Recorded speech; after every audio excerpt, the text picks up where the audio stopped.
আমি আজও বুঝতে পারিনি সেদিন আমি যাকে মেসেজ করছিলাম সে আসলে কে ছিল।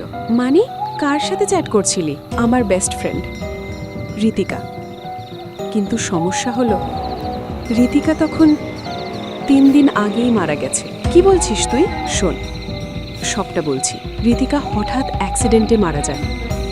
আমরা সবাই ভেঙে পড়েছিলাম।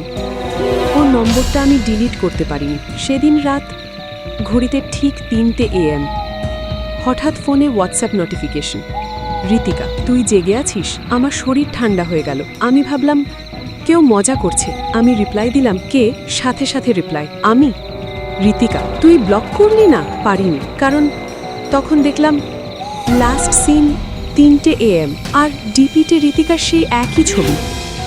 কিন্তু ছবিটায় একটা জিনিস আলাদা ছিল, ওর পিছনে একটা কালো ছায়া দাঁড়িয়েছিল, যেটা আগে ছিল না। তুই আমাকে ভুলে যাচ্ছিস কেন? আমার হাত কাঁপছিল। আমি লিখলাম, তুই তো মারা গেছিস। কিছুক্ষণ কোনো রিপ্লাই নেই।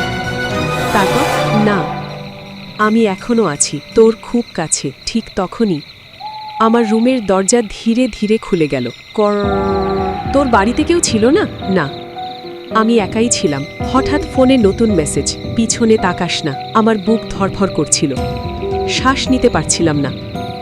আর তখনই আমার ঘাড়ের পেছনে ঠান্ডা নিঃশ্বাস লাগলো।